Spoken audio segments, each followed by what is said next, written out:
Have you ever been talking to someone, pouring your heart out about a really tough day at work? Or maybe telling a funny story about something that happened to you on the way to the grocery store, and the person you are talking to just stares at you? They do not say a word. Their face is completely blank. You know they can hear you, but there is just nothing coming back at you. It feels awful, does it not? You start to feel like you are talking to a brick wall. You start wondering if they are even listening, if they care, or if you are just being incredibly boring. That silence is heavy, and it completely ruins the flow of what you wanted to say. Now, think about the opposite. Think about a time when you were speaking. Maybe you were nervous. Maybe you were sharing something a little bit personal, and the other person was right there with you. They were not interrupting you. They were not taking over your story. But they were making little sounds. They were nodding. They were saying things like, "Oh, wow, right, mm-hmm." How did that make you feel? You probably felt heard. You probably felt safe. You probably felt like your story actually mattered. That, my friend, is the absolute magic of natural English conversation. And it is exactly what we are going to master together right now. Welcome to English in Fluency. I am your host, Alex, and I am so incredibly happy that you decided to spend this time with me today.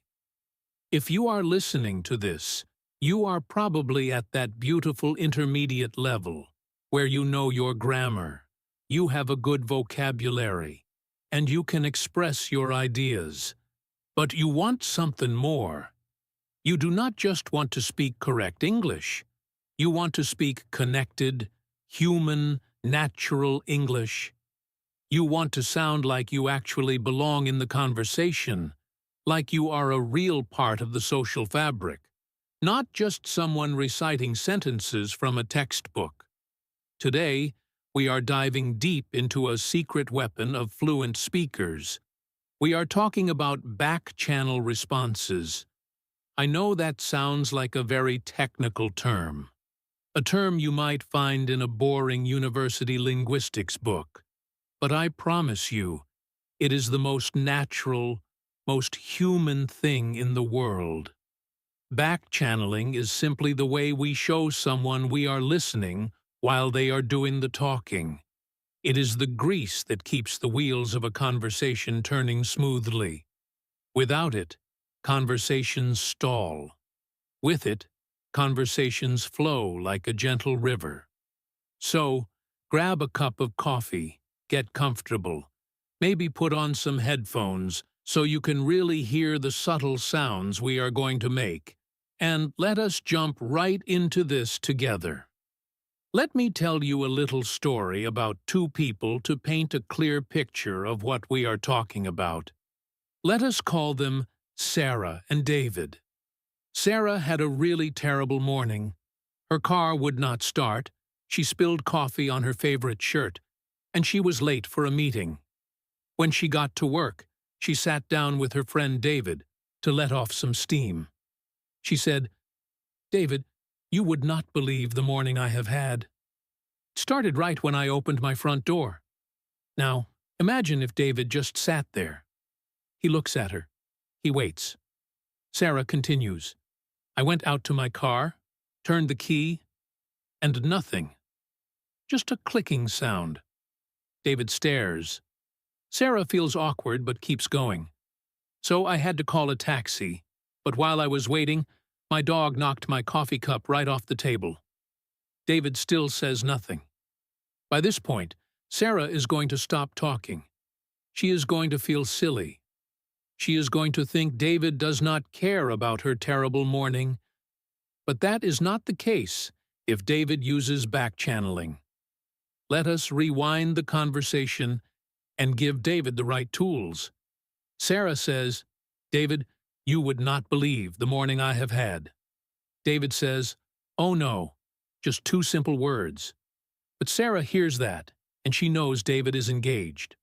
Sarah says, "It started right when I opened my front door." David says, "Really?" Sarah says, "I went out to my car, turned the key, and nothing. Just a clicking sound." David says, "Ah, that is the worst." Sarah says, "So I had to call a taxi.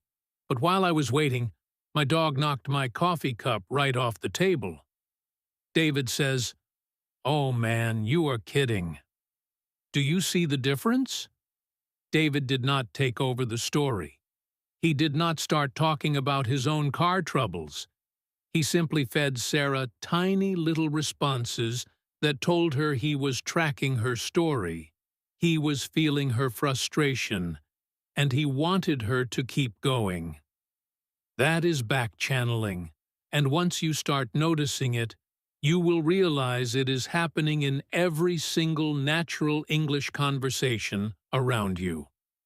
The most common mistake learners make is thinking that listening means being completely silent. We are taught in school that when the teacher is talking, you sit still and you are quiet. But real life is not a classroom. In real life, silence is often interpreted as disagreement, boredom, or confusion. If you are completely silent while someone is talking to you, they will usually stop and ask, "Are you okay?" Or, "Does that make sense?" Or, "Am I boring you?" You do not want that. You want to keep the spotlight on them while still being a part of the moment. To do this, we use tiny, tiny words and sounds.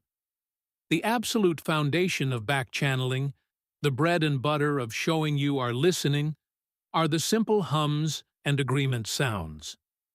Think about the sound, It is not even a real word, it is just a sound, but it is powerful. When someone says with a slight drop in their voice at the end, it means I hear you, and I agree, please keep talking. Try saying it with me right now. You do not need to open your mouth wide, it just sits right in your throat. If Sarah is telling David about her day, and David just gently says, every few seconds, Sarah feels completely supported. Another one is,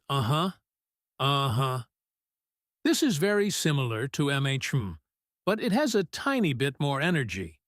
It is great when someone is explaining a process to you, or giving you directions. Imagine someone is explaining how to bake a cake. They say, "First you have to mix the butter and the sugar." And you say, Then you add the eggs one at a time.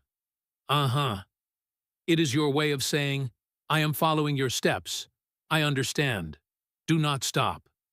These sounds are so simple, but they are incredibly hard for some learners to use because we feel silly making sounds that are not real words. But I want you to let go of that feeling. Embrace the silly sounds. They are the secret to sounding native. Now, let us move beyond the hums and look at some actual words that we use as backchannels. The most common one is right. When you say right while someone else is talking, it does not mean they are correct about a fact. It does not mean they just solved a math problem.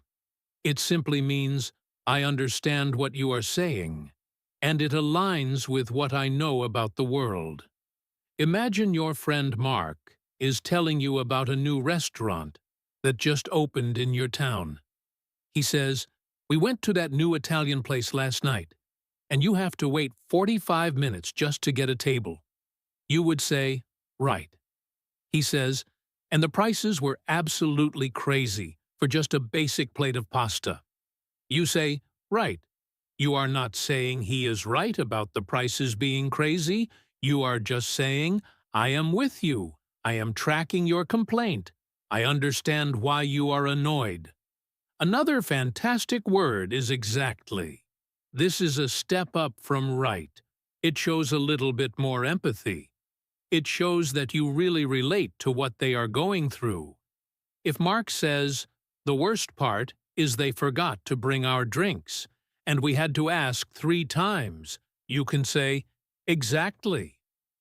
That tells Mark that you completely understand his frustration, maybe because it has happened to you before. Then we have the classic I see.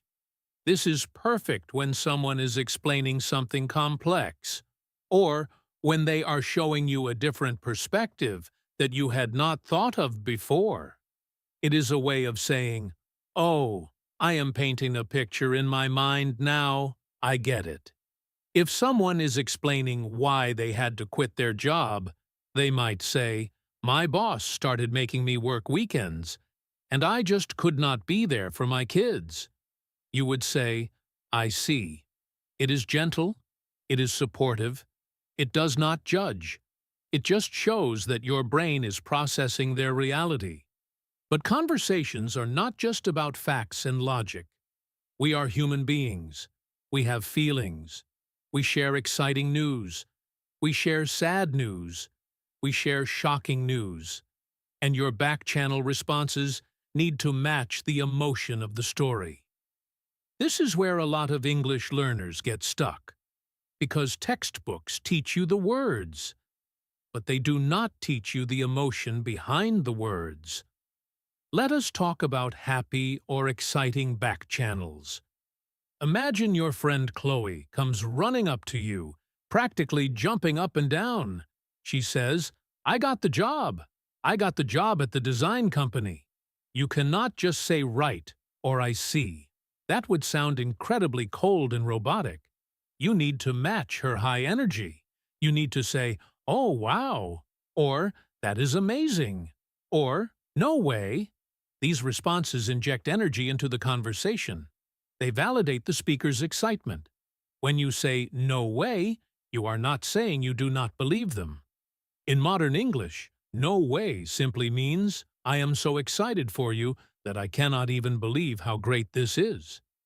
Try to feel the difference in your body when you say these. If you say, "Oh wow," in a flat, bored voice, it sounds sarcastic.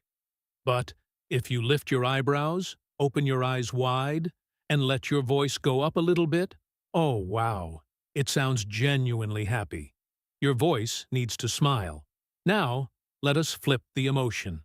What if Chloe comes to you looking very sad? She says, "I just found out my cat is really sick." You obviously cannot say "no way," or "that is amazing." You have to drop your energy. You have to make your voice softer and slower. You might say, "Oh no," or "That is so tough," or "I am so sorry." The O in "oh no" should be long and low. "Oh no." It shows empathy.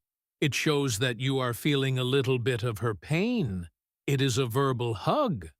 When you use emotional back channels correctly, you make the other person feel safe. You make them feel like they are not alone in whatever they are experiencing. There is another type of back channel that is incredibly powerful, and it acts like a little fuel injection for the speaker's story. These are the tiny questions we ask that we do not actually want the speaker to answer. In linguistics, they are sometimes called continuation prompts, but I just like to call them conversation fuel. They are things like "really?" and "did you?" and "are you serious?"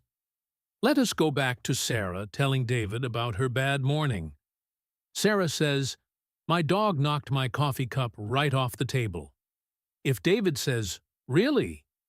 he is not actually asking if the dog really did it. He knows Sarah is not lying. He is saying, "I am shocked by that detail. Please tell me more." It pushes the story forward. It makes the speaker feel like their story is incredibly interesting. Another great one is, "And then what happened?" This is the ultimate conversation fuel. If someone is telling you a story and they pause for a second, just saying, "And then what happened?" makes them feel like they are the star of a movie. It gives them permission to keep going. We also use phrases like, "You are joking," or "Get out of here." Again, you are not telling the person to physically leave. You are expressing disbelief in a fun, friendly way. Using these tiny questions transforms you from a passive listener into an active participant. You become a co-pilot in the conversation, guiding the speaker along, showing them where you want more details. It is a beautiful dance between two people, and once you learn the steps, it becomes completely effortless. Now, we need to talk about the absolute most important part of backchanneling. This is the secret ingredient that separates a natural speaker from a textbook speaker. It is not about which words you choose, it is about your intonation. Intonation is the music of your voice. It is how your voice goes up and down. If you use the right words but the wrong intonation, you will send the completely wrong message. Let me give you a perfect example of this. Think about the word O. It is just one letter, one tiny sound. But depending on how you say it, it can mean 100 different things. If your voice goes up at the end, like a question, oh, it means surprise. Or, I am confused. Please explain that to me. Imagine someone says, I am moving to Japan next week. You say, oh? Your voice goes up. You are inviting them to tell you why. But if your voice drops down and stays low, oh, it means realization. It means the puzzle pieces just clicked together in your brain. Imagine someone says, the reason the computer was not working is because it was not plugged in. You say, oh, low voice, you just realized the answer. Now, what happens if you say oh in a flat, monotone voice with no emotion at all? Oh, that sounds sarcastic. That sounds like you do not care at all. Or worse, that you are annoyed.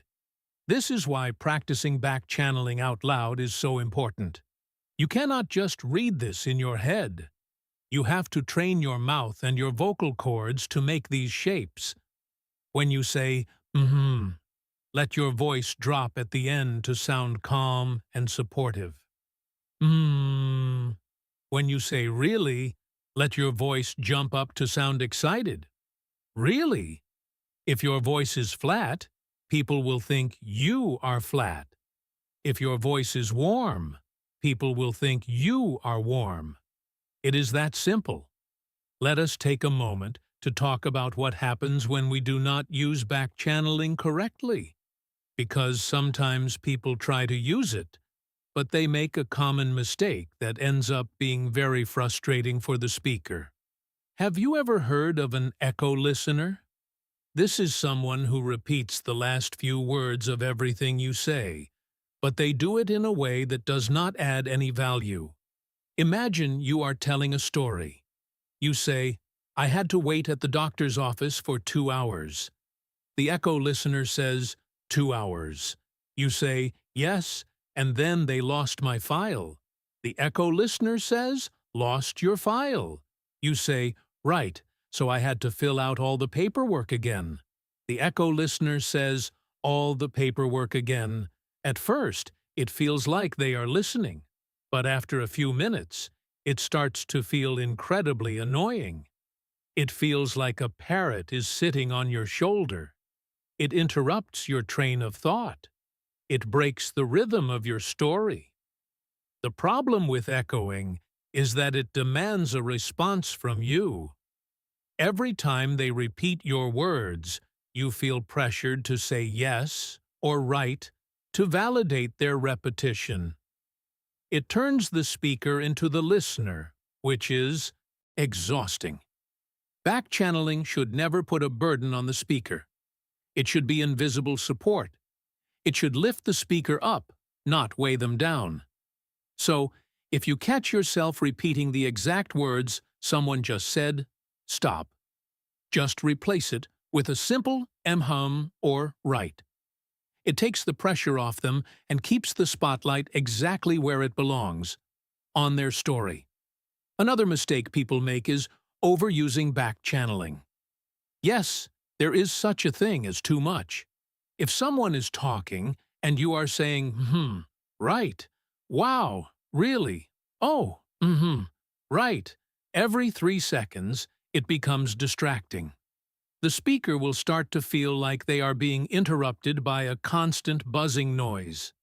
Good backchanneling is like seasoning on food. A little bit of salt brings out the flavor of the dish. But if you dump the whole salt shaker on your meal, you cannot even taste the food anymore. You have to find the rhythm of the speaker. Some people speak slowly and pause a lot. For those people, you can use back channels a bit more frequently to fill those pauses and show them you are still with them. Other people speak very fast, and they pack a lot of information into their sentences. If you try to squeeze a back channel into every single sentence they say, you will trip them up. You have to wait for the natural breaks. You have to listen to their breathing. You have to feel the rhythm of their story. Think of it like music. You are playing a background instrument. You are keeping the beat, but you are not playing the melody. The melody belongs to the speaker. Your job is to support the melody, not compete with it. This takes practice, but the more you do it, the more intuitive it becomes. I want us to do a little mental practice exercise together right now. I am going to describe a few situations, and I want you to imagine exactly what back channel you would use. You do not have to speak out loud if you are on a bus or in a room with other people, but at least say it in your head. Feel the sound in your throat. Picture the situation first. Your colleague sits down next to you at lunch and says, "I have been working on this project for 3 weeks, and the boss just canceled it completely. Nothing is going to happen with it." Pause for a second. What is your instinct? You should be feeling a drop in your energy. Your voice should be low and soft. You would probably say something like, "Oh no," or "That is so frustrating. I can see it." I can see you shaking your head slightly, feeling their pain. Let us try another one. Your friend calls you on the phone. They are breathing fast. They say, "I just bought a lottery ticket on a whim, and I won $500. What do you say? Your energy goes up. Your voice gets higher. You say, "No way. Oh my gosh, that is amazing." You are matching their excitement. You are celebrating with them. One more. Your neighbor is explaining to you how to fix a leaky pipe under the sink. They say, "You just have to turn that valve to the right until it stops, and then you put this little tape around the threads." What do you say? You are learning something. You are processing information. You would say, "Right," or "I see," or "Uh-huh." You are showing them that their instructions are clear and that you are following along. By doing these mental exercises, you are training your brain to react instinctively, rather than having to translate everything in your head first. We also need to talk about how different cultures handle listening, because this is a big trap for English learners. In many cultures around the world, listening means absolute, perfect silence. Making sounds while someone else is speaking is considered rude. It is seen as an interruption. If you grew up in a culture like that, your brain is wired to be silent when someone talks. When you try to speak English, you bring that cultural habit with you. But in English-speaking cultures, particularly in places like the United States, Canada, the United Kingdom, and Australia, that silence makes people incredibly uncomfortable. They interpret your silence as a lack of interest. They think you are zoning out. They think you disagree with them. So, you have to consciously rewire your brain. You have to give yourself permission to make little sounds. You have to remind yourself that making a soft sound is not rude in English. It is polite. It is the highest form of politeness, because it shows you are dedicating your mental energy to understanding them. It is one of the hardest parts of learning a new language, because it is not about vocabulary or grammar. It is about changing your social behavior. But I promise you, once you make this shift, once you allow yourself to make these little noises, your English conversations will instantly become 10 times more comfortable and 10 times more fun. You will feel the tension leave the room. You will see the speaker relax in front of your eyes. It is a superpower. Let us explore some slightly more advanced back channels that you can use when you really want to show deep understanding. Sometimes a simple is not enough. Sometimes the speaker is telling you something very complex, or they are sharing a deep personal struggle. In these moments, you can use phrases that reflect back what they are feeling. For example, imagine your friend is telling you about a difficult breakup. They say, "We just realized we want completely different things in life, and it is so hard to walk away from 4 years together." Instead of just saying, "Right," you could say, "That must be so hard." This is a beautiful back channel. You are not taking over the conversation. You are not telling your own breakup story. You are simply validating their emotion. You are holding up a mirror so they can see that their feelings make sense. Another great one is, "I can only imagine." If someone tells you about a stressful situation at work that you have never experienced, saying "I can only imagine" shows deep empathy. It shows that you are trying to put yourself in their shoes. You can also use phrases like, "It makes sense that you feel that way," or "You have every right to be upset." These are longer back channels, but they serve the exact same purpose. They keep the floor open for the speaker while providing massive emotional support. They make the speaker feel incredibly safe and validated. When you use these, the other person will walk away from the conversation thinking, "You are the best listener they have ever met." Now, I want to talk about a very specific situation where back-channeling is absolutely critical, and that is when you are talking to someone who is angry or complaining. When people are angry, they need to vent. They need to get the negative energy out of their body. They do not want you to solve their problem. They do not want you to give them advice. They just want to be heard. If you try to give advice too early, they will get more angry. They will say, "You are not listening to me." This is where your back-channeling skills can save the day. Imagine your coworker storms into the office and says, "The printer jammed again for the 3rd time today, and I am going to be late for my meeting." If you say, "Well, maybe you should try restarting it," they will snap at you. But if you use back-channeling, you let them empty their anger. You say, "Oh man." They say, "And the IT department never answers their phones." You say, "Right."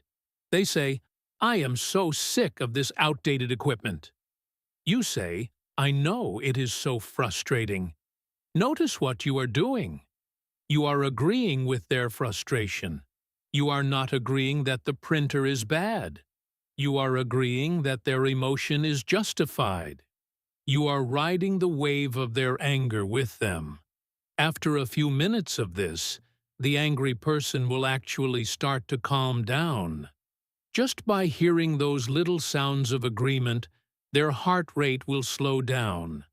They will feel like someone finally understands their struggle. And once they have vented all the negative energy, then, and only then, can you say, "So, do you want me to help you fix it?" Backchanneling is a tool for emotional management. It is a way to help people process their feelings without getting in the way. Let us bring this all together and look at a complete, natural conversation so you can see all these pieces working at the same time. I am going to tell you a short story, and I want you to imagine you are sitting across from me at a coffee shop. I am the speaker, and you are the listener. As you read my words, imagine where you would naturally drop in a back channel. Here we go. I was walking to the subway station this morning, and the sky looked a little bit dark, but I did not think much of it. Right there, you would probably say, mm-hmm, or uh-huh. I kept walking, and about 2 blocks away, the wind just picked up out of nowhere. You would say, really? Or, oh wow. I tried to open my umbrella, but it was completely broken. The metal pieces were just bent backwards. You would say, no, or, oh no. So I had to just run for it. And of course, I was wearing a white shirt. You would say, oh no, or laugh a little bit. By the time I got to the station, I looked like I had just gone swimming in my clothes. You would say, that is awful. And the train was delayed by 20 minutes. You would say, you are kidding me, right? Do you see how that flows? My story moves forward, but your little sounds are the heartbeat underneath it. They keep the rhythm going. They make me feel like you are right there in the rain with me. Without them, it is just me talking into the void. With them, it is a shared experience. It is a connection between two human beings. That is the true goal of language. It is not just transferring information, it is building connections. I also want to reassure you about something that happens to every single language learner. Sometimes you are listening to someone, and they are speaking so fast, or they are using vocabulary you do not know, and your brain freezes. You stop understanding what they are saying. In those moments, you might panic and stop making any sounds at all. You might go completely silent because you are trying so hard to translate the words in your head. If this happens to you, do not panic and do not go silent. You can still use backchanneling even when you are lost. If someone is talking and you have no idea what they are saying, just keep a gentle mm-hmm going. Mm-hmm. Right. I see. It buys you time. It makes the speaker think you are following along, which lowers the pressure on you. And a lot of times, if you just keep saying they will eventually say something you recognize, and you will snap back into the conversation. If you go completely silent, they will notice, and they will stop, and they might feel awkward, and then you have to explain that you did not understand, which is embarrassing. But if you just keep the background noise going, the conversation stays alive. It is a little trick, a survival skill for intermediate learners. Of course, your ultimate goal is to understand everything, but while you are building your listening skills, use backchanneling as your safety net.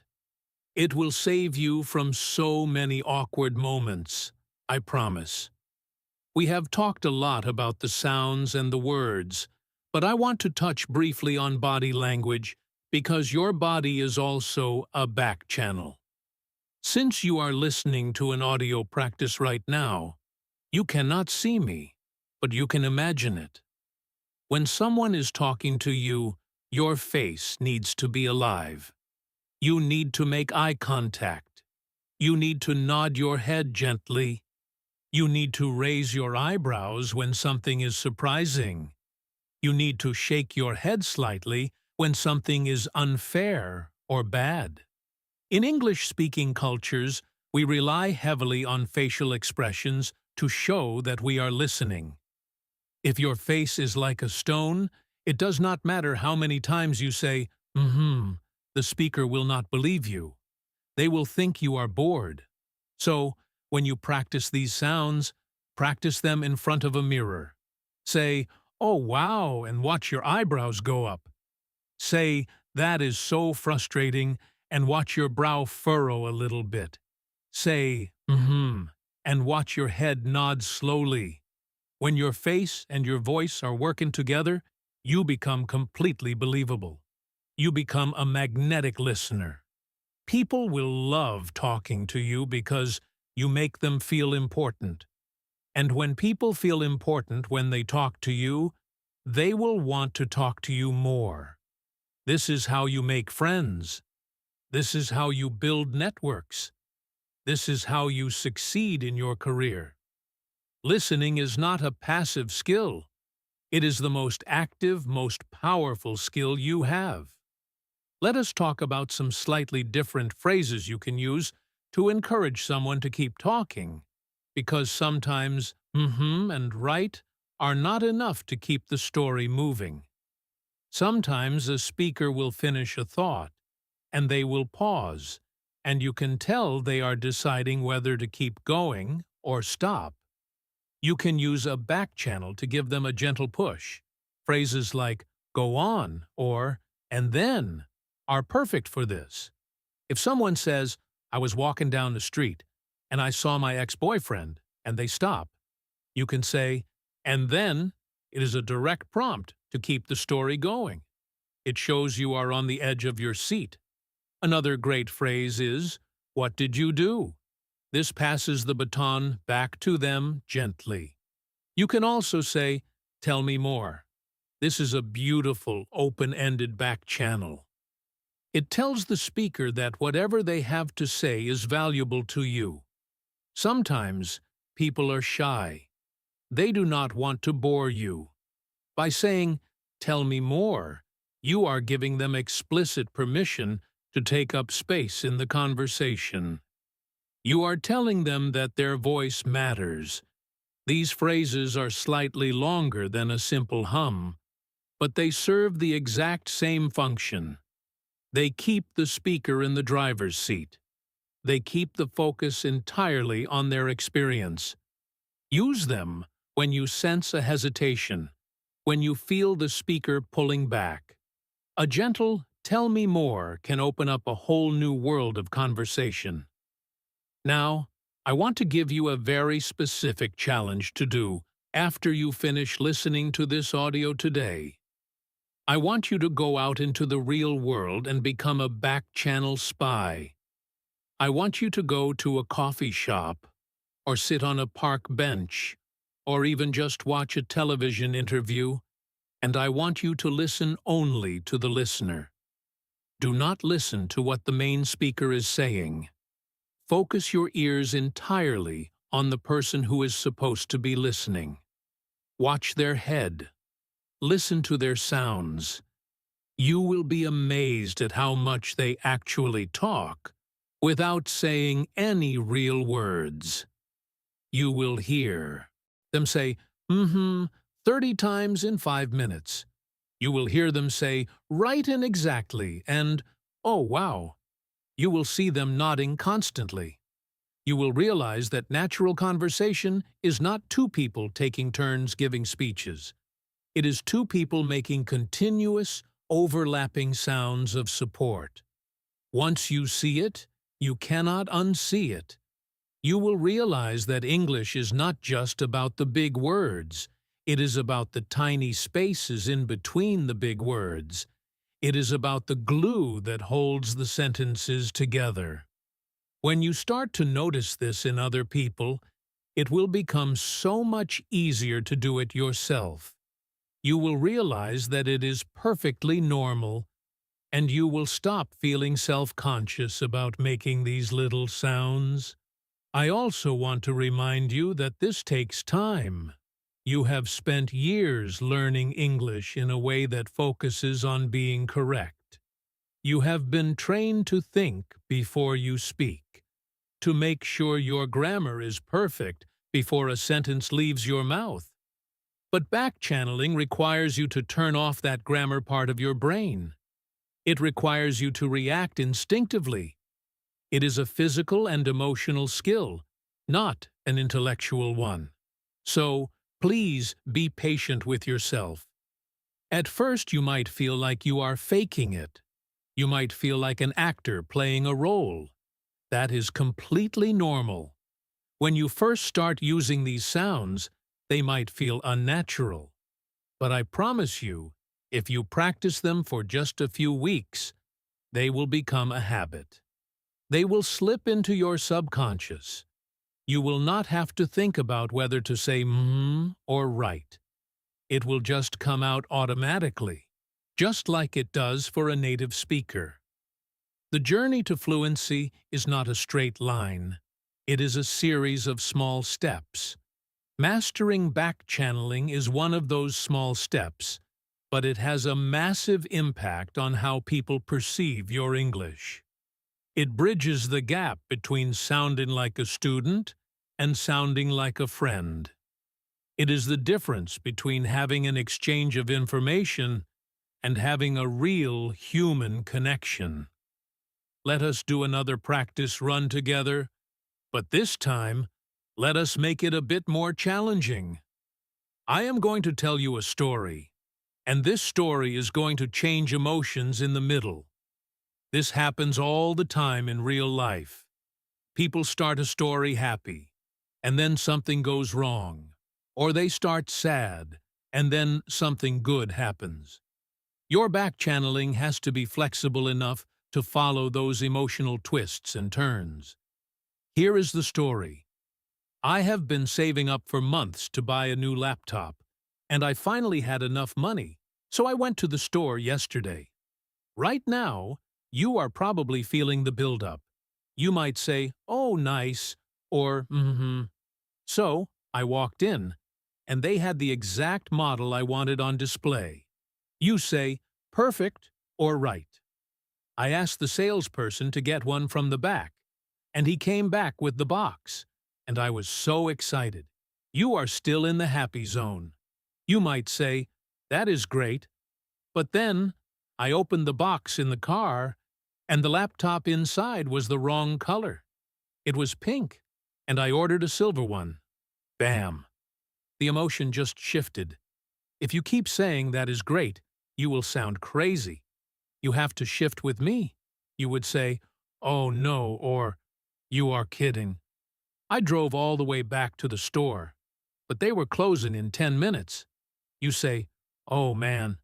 I ran to the door, and luckily a manager was still there, and he exchanged it for me. You shift back to relief. You say, "Oh, thank goodness." Do you see how you have to ride the wave? You cannot just put your brain on autopilot. You have to actively listen to the meaning of the words, not just the sounds. This is why I say listening is an active sport. It requires energy. It requires focus. But when you do it right, it is incredibly rewarding. You become completely synchronized with the person speaking to you. You are like two dancers moving perfectly together. When they dip, you dip. When they spin, you spin. It creates a bond between you that is very hard to break. People remember how you make them feel. If you make them feel understood, they will remember you fondly forever. And that is exactly what backchanneling does. If you thought we were finished, we are actually just getting to the really good stuff, because I want to take you out of the coffee shop and put you into some slightly trickier situations. We talked about the basics, the hums, the oh wows, the reallys, but real life throws curveballs at you, and you need to know how to adapt your listening skills on the fly. Let us think about the telephone. Talking on the phone is completely different from talking to someone face to face. When you are sitting across from someone, you have your eyes to help you. You can nod. You can smile. You can raise your eyebrows. Even if you make no sound at all, Your face is doing the back-channeling for you. The speaker can see that you are alive and engaged. But on the phone, all of that is gone. You are just a voice in the dark. And let me tell you, silence on a telephone is magnified by 1,000. 2 seconds of silence in person feels like nothing. 2 seconds of silence on the phone feels like an eternity. You start hearing your own breathing. You start wondering if the other person hung up. You start panicking. Because of this, phone back-channeling needs to be more frequent and more obvious than face-to-face back-channeling. You have to overcompensate for the lack of visual cues. Imagine you are on a business call or just chatting with a friend who lives far away. They are telling you about their weekend. They say, "So on Saturday, we decided to drive up to the mountains." If you are face-to-face, a simple nod is enough. But on the phone, you have to make a sound. You have to say, "Oh, nice," or "uh-huh." They say, "But the traffic was absolutely terrible." You say, "Oh, man." They say, "It took us 3 hours to get there." You say, "Wow, really?" You have to fill those gaps. If you do not, the person on the other end will inevitably stop and say, "Are you still there?" I hate it when that happens, and you probably do too. So, when you are on the phone, pretend you are a radio host. You have to keep the energy flowing. You have to give the speaker constant little reassurances that the connection is still live and that your brain is still engaged. It might feel like you are talking too much at first, but to the person on the other end, it will just feel like a wonderfully smooth conversation. You are saving them from the anxiety of dead air, and that is an incredibly kind thing to do for someone. Another environment where back-channeling changes shape is the workplace. At work, you are dealing with managers, colleagues, and maybe clients. The rules are a little bit different. You cannot be as casual as you are with your best friend. You cannot use the exact same dramatic "oh no" or "no way" that you would use at a party. But you still desperately need to show people you are listening. In a professional setting, your back channels become a little bit more controlled, a little bit more polished. If your boss is explaining a new project to you, they say, "We are going to shift our marketing strategy next quarter, and we want you to handle the social media part." You would not say, "No way." You would say, "I see," or "understood." If a colleague is complaining about a difficult client, they say, "He keeps changing his mind about the design, and it is pushing our deadline back." You could say, "That is definitely challenging," or, "Right, I know how that goes." You are still matching their emotion, but you are wrapping it in slightly more formal clothing. You are showing empathy without losing your professional boundary. One of the most important professional back channels is the phrase, "I hear you." This is brilliant because it literally says exactly what you are doing. If a coworker is frustrated and says, "I just feel like my ideas are never taken seriously in these meetings," you can simply say, "I hear you." It does not mean you agree that their ideas are ignored. It does not mean you are going to go fight management for them. It just means, "I am acknowledging your frustration, and your words have reached my ears." Another great one is, "That makes sense." If someone explains why they made a certain decision, saying "that makes sense" validates their logic without you having to take responsibility for the decision. Learning to tune your back channels to the environment you are in is a massive step toward true fluency. It shows that you understand not just the words of the English language, but the social rules of the English-speaking world. You become someone who can navigate any room with grace and confidence. Now, I want to dive into a very subtle but incredibly important distinction that trips up so many intermediate learners. We need to separate acknowledging from agreeing.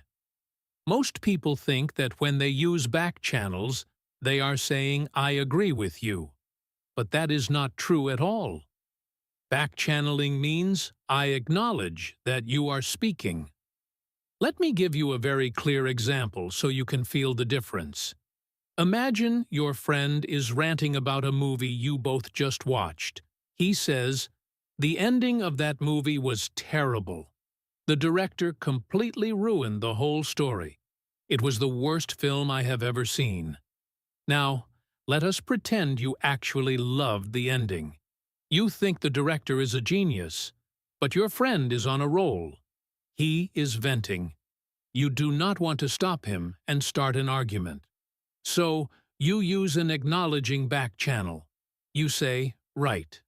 You are not saying he is right about the movie being terrible. You are saying, "I hear your opinion, and I understand why you feel that way." If you say, "I agree," you are lying. But if you say, "Right?" or "Mm-hmm," or "I see," you are just being a supportive listener. This is such a freeing concept once you truly understand it. It means you can listen to someone talk about politics, or religion, or any controversial topic. And you can keep the conversation peaceful just by using acknowledging back channels. They say, "The government should definitely do this. It is the only way to fix the economy." And you can just say, "I see your point." You are not agreeing with their politics. You are simply acknowledging their right to have a voice. This keeps you out of trouble. It prevents arguments. It allows people to feel heard, even when you completely disagree with them. If you confuse acknowledging with agreeing, you will find yourself constantly saying yes to things you do not believe, and that feels terrible. But if you master the art of the neutral back channel, you can sit through any difficult conversation with a calm smile on your face, knowing that you are not committing to their opinions. You are just validating their humanity. It is a beautiful, peaceful way to communicate. There is another side to backchanneling that we have not talked about yet, and it is a little bit advanced, but I know you are ready for it. Sometimes, the most powerful backchannel is no sound at all. I know I told you earlier that silence is bad, but there is a difference between awkward silence and dramatic silence. Have you ever been telling a story, and you get to the really juicy part, the big surprise, and you pause for a second to build suspense? If your listener immediately jumps in and says, "Wow," or "Really," they ruin your suspense. They stepped on your punchline. In those specific moments, a good listener will intentionally stay quiet. They might lean forward. They might open their eyes wide. But they will hold their breath. They give you the space to deliver your big news. Imagine your friend says, "You will never guess who I saw at the mall yesterday." If you immediately say who, you rush them. But if you just look at them and wait, the tension builds. And then they say, "I saw your ex-boyfriend with your sister." That pause before the punchline is a form of back-channeling. It is an active choice to be silent to serve the story. Learning when to speak and when to shut up is the highest level of conversational mastery. You have to read the room.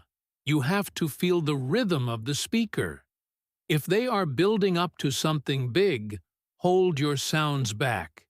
Let them have the spotlight completely. And then, when they drop the bombshell, That is when you release your biggest, most emotional back channel. Oh my God! Let us talk about what happens when the person you are talking to is a speed demon. Some people talk so fast, it feels like they are trying to break a world record. They do not leave any pauses. They just ramble from one topic to the next. Trying to back-channel with a fast talker is like trying to jump onto a moving train. If you try to squeeze a full word in, like really or that is amazing, you will interrupt them. They will get annoyed. So, what do? You have to use micro back channels. These are incredibly tiny sounds that take less than a second to say. Think of the word yeah. If you say it quickly and softly, yeah, it fits into the tiniest crack in their sentence. It does not stop their momentum. Another one is just a sharp intake of breath, like a little gasp, or a soft huh. These micro sounds tell the fast talker that you are still there, but you are not going to slow them down. It takes a lot of energy to listen to a fast talker, and using these tiny sounds keeps you engaged without causing a traffic jam in the conversation. It is a delicate skill, but it makes you look incredibly proficient. The fast talker will walk away thinking you are the easiest person in the world to talk to because you did not slow them down once.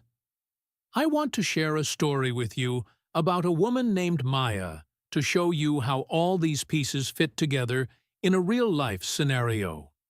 Maya moved from her home country to London for a new job. Her English was excellent. She had studied for years, but she was miserable. She felt like she did not fit in at the office. She ate lunch alone. She could not figure out why people did not warm up to her. One day, a kind co-worker pulled her aside and gave her some advice. The co-worker said, "Maya, your English is perfect, but when we talk to you, you go completely still. You do not make a sound. It makes us feel like we are bothering you." Maya was shocked. She realized that in her culture, looking someone in the eye and staying completely silent was the highest form of respect. But in London, it was making people uncomfortable. So, Maya started practicing. She stood in front of her mirror every morning and practiced saying, and right, and oh, wow. It felt so silly to her. She felt like a fake. But she forced herself to do it at work the next day. When someone asked her about her weekend, she told a short story. But more importantly, when they told her about their weekend, she used her new skills. Her co-worker said, "I took my dog to the park and he rolled in the mud." Maya said, "Oh no." The co-worker said, "Yes, and then I had to give him a bath in the sink." Maya said, "Right." The co-worker said he hated every second of it. Maya laughed and said, "I can imagine." That was it. It was a tiny change. But the next day, that same co-worker invited Maya to join a group going out for coffee. Within a month, Maya was part of the friend group, all because she learned to make a few little sounds. It was not her grammar that got her invited to coffee. It was her back-channeling. It was her ability to make people feel heard. I want to talk about a very specific challenge that you will definitely face if you have not already. We have talked a lot about talking to just one person, but what happens when you are in a group?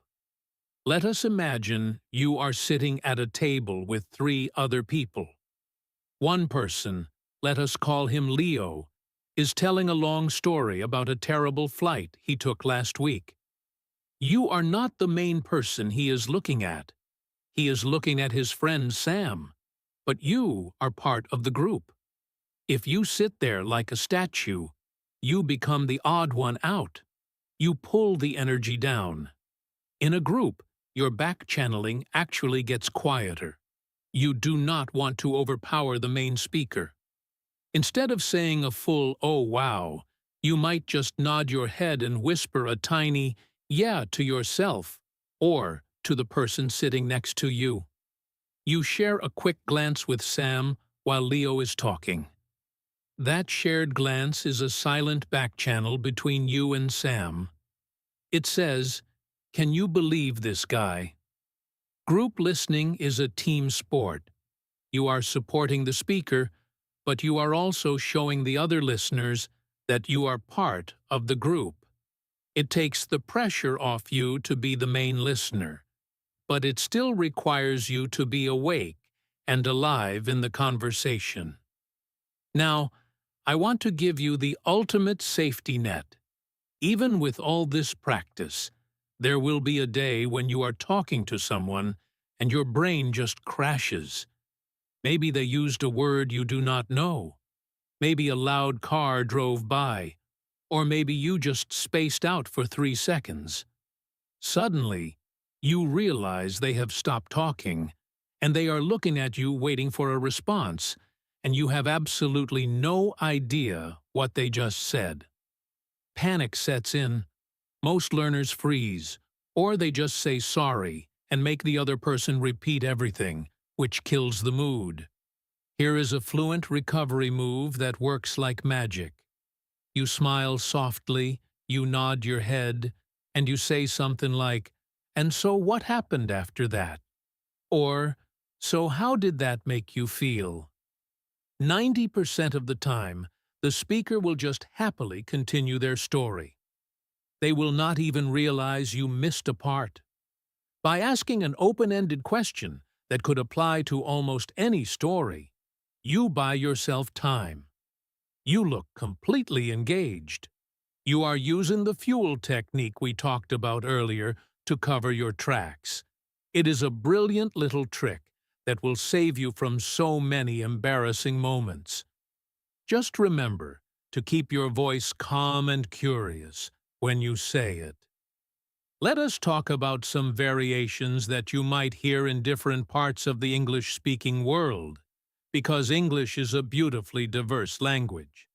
In the United States, you will hear a lot of uh-huh and mm-hmm and awesome. In the United Kingdom, the sounds are a little bit different. You might hear people say quite a lot, often at a higher pitch than Americans do. You might hear them say right in a very distinct way, dropping their voice at the end. Right. In Australia, you will hear a lot of yeah, nah, which can be very confusing for learners. If an Australian says yeah, nah, they are usually using it as a gentle, friendly way of acknowledging what you said while politely disagreeing. It is like saying, "I hear you, but no thank you." In Canada, you might hear the famous "a" used as a back channel sometimes at the end of a sentence to check if you are listening. It is fascinating how these little sounds change from place to place. You do not need to learn all of them. You just need to pick the ones that feel most natural to you, or the ones that match the people you are talking to. If you live in New York, use New York backchannels. If you do business with people in London, pay attention to how they listen and try to mirror them. Mirroring is a fantastic psychological trick. When you copy the little listening sounds of the person you are talking to, they subconsciously feel a deeper connection with you. They feel like you are from the same tribe. It is a powerful way to build rapport quickly. I want to take a moment to talk about listening to podcasts or watching YouTube videos in English, because this is a powerful way to practice back-channeling without any pressure. When you are watching an interview, I want you to close your eyes sometimes. Do not look at the screen. Just listen. Focus entirely on the person who is not the main guest. Listen to the interviewer. Notice how they never leave a void. Notice how they breathe with the guest. Notice how they use tiny sounds to guide the conversation. You can even try to predict what they are going to say. If the guest says something surprising, say to yourself, "The interviewer is going to say wow right now," and see if you are right. If the guest explains something complicated, say to yourself, "The interviewer is going to say right here." This turns passive listening into active training. You are basically hacking your brain to recognize the patterns of natural speech. The more you do this, the faster your brain will absorb these patterns. And then, when you are in a real conversation, your brain will automatically cue you to make the right sound at the right time. It is like training for a marathon by watching other runners. You are studying the technique so that when it is your turn to run, your body knows exactly what to do.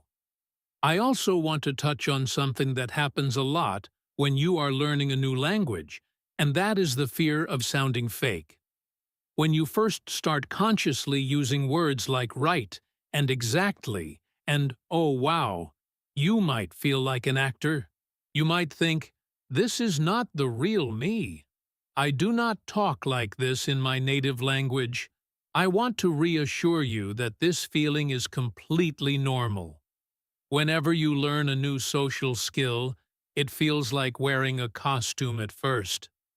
Think about when you first learned to ride a bicycle. You had to think about every single movement. You had to think about balancing and pedaling and steering and looking where you are going. It felt robotic. It felt unnatural. But after a few weeks, your brain automated the process. You stopped thinking about it, and you just rode the bike. It became a part of who you are. Backchanneling is exactly the same. Right now, you have to think about it. You have to force the sounds out. It feels like a costume. But I promise you, if you do it every single day for a month, it will become a part of your muscle memory. You will stop thinking about it. The sounds will just fall out of your mouth naturally. And at that point, it will stop feeling fake, and it will just feel like you. Do not let the initial awkwardness stop you from practicing. Push through that awkward phase, because on the other side is a level of fluency that you have been dreaming of. I want to leave you with a very specific challenge for this week. I call it the 7-day Backchannel diet. For the next 7 days, I do not want you to worry about learning new vocabulary. I do not want you to study any grammar rules. I want you to focus 100% of your English energy on making sounds while other people talk. On Monday, just practice whenever anyone speaks to you, in your native language or in English, just give them a soft On Tuesday, add right. On Wednesday, add oh wow. On Thursday, add really. On Friday, add I see. By the weekend, you will have built a habit. You will have trained your mouth and your brain to automatically react to the sound of someone else's voice. If you do not have many English speakers to talk to right now, do it while watching television. Talk back to the screen. The actors cannot hear you, but your brain is still building the neural pathways. You are still training the muscle.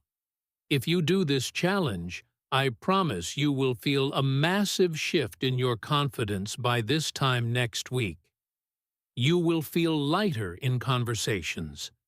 You will feel less pressure to perform, because you will realize that half of speaking English is actually just listening to English. It makes me so happy to know that you are putting in this work. So many people think that fluency is a destination, like a finish line you cross, and then you are done. But it is not. It is a journey. It is a daily practice of connecting with other humans. Every time you say to someone, you are crossing a bridge. You are reaching out from your world into their world and saying, I am here with you. That is beautiful. Do not underestimate the power of what you are learning here today. You are not just learning English. You are learning how to be a better friend, a better partner, a better co-worker. You are learning how to make people feel valued. In a world where everyone is staring at a screen, your ability to look someone in the eye and genuinely listen is a superpower. Own it. Be proud of it. You are doing something incredible just by trying to improve yourself, and I am honored to be a small part of your journey. Thank you so much for joining me today on English in Fluency. I am Alex, and remember, fluency is not about being perfect.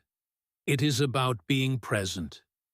Keep listening, keep practicing, and keep smiling.